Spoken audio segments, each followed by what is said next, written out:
افغانستان کی طرف آنا چاہوں گی کیونکہ دہشت گردی سے اس وقت پاکستان نبرد آزما ہے. خیبر پختونخوا کی صورتحال آپ کے سامنے ہے اور بارہا پاکستان یہ کہتا ہے کہ افغانستان کی سرزمین پاکستان کے خلاف استعمال کی جا رہی ہے اور Afghan Taliban T T P کو سپورٹ بھی کرتے ہیں.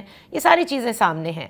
اب افغانستان کے حوالے سے یہ کیوں آپ کو لگتا ہے کہ امریکہ سمجھتا ہے, آئی ڈونٹ نو, یا ان کے اس وقت اس لسٹ کے اوپر افغانستان کہیں ایگزسٹ نہیں کرتا کیونکہ وہ انخلا کر چکے ہیں, کہ یہ ایک ایسا گراؤنڈ بن رہا ہے جہاں پر ہر قسم کے گروپس موجود ہیں اور یہ فیوچر میں بہت بڑا مسئلہ بن سکتا ہے اگر ابھی نہ اس کو ڈیل کیا گیا. جی صحیح کہہ رہی ہیں آپ. دیکھیں ابھی چونکہ بہت سارے معاملات ہیں جس میں ٹرمپ انتظامیہ نے اپنا ہاتھ ڈالا ہوا ہے. بہت سارے ایشوز ایسے ہیں جو پرائیورٹی پہ بہت ہائی ہیں, تو اس وجہ سے جو ہے فوکس افغانستان پہ نہیں ہے. یاد رہے کہ یہ پرانی جنگ ہے جو کہ ٹرمپ انتظامیہ کے پوائنٹ آف ویو سے انہوں نے ختم کر دی تھی معاہدہ کر کے.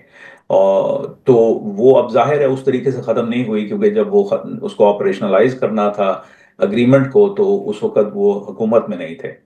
تو اب دیکھنا یہ ہے کہ اگر کہ یہ کس حد, مطلب یہ اونٹ کس کروٹ بیٹھتا ہے. بالکل. اگر دہشت گردی اسپل اوور ہونا شروع ہو جاتی ہے, اب جو اندرونی حالات ہیں افغانستان کے جس میں طالبان کے اندر جو ہے دراڑیں ہیں, جی تو وہ اگر جو ہے کوئی خانہ جنگی کی صورت سے سچویشن بن جاتی ہے, جیسے میں نے پہلے عرض کیا, اگر تاجکستان میں سپل اوور ہوتا ہے, پاکستان میں سپل اوور ہوتا ہے, تو پھر اس کو دیکھتے ہوئے پھر ظاہر ہے کوئی نہ کوئی پلان بنانا پڑے گا نا. لیکن یہ ہے کہ یہ جب تک ہوگا نہیں, آئی ڈونٹ تھنک کہ جو ہے کوئی پریمپٹیو قسم کا کوئی میجر لیا جائے گا, کیونکہ یہاں پہ وہ پلیٹ جو ہے ڈومیسٹک اینڈ فارن پالیسی کے ایشوز کی وہ اوور فلو کر رہی ہے.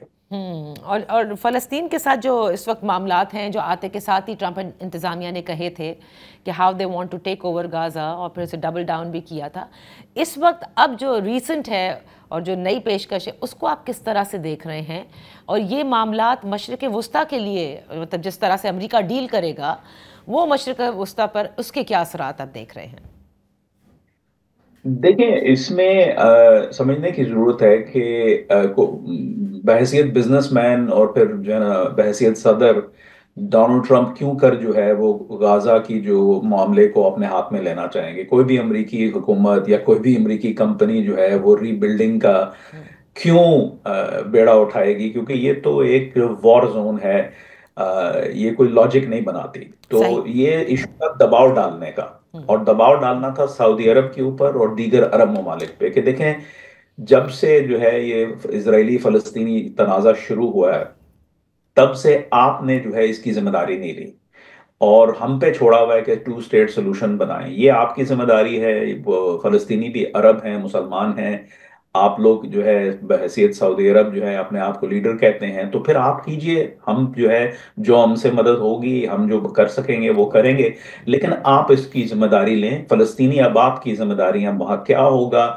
آپ کو بیٹھ کے اسرائیل کے ساتھ طے کرنا ہے. تو میں سمجھتا ہوں یہ وہ پریشر تھا, ایک اپنا وہ بیان دینا وہ کہ جی ہم خود جو ہے اس کو ری بلڈ کریں گے, اس میں کوئی حقیقت نہیں تھی.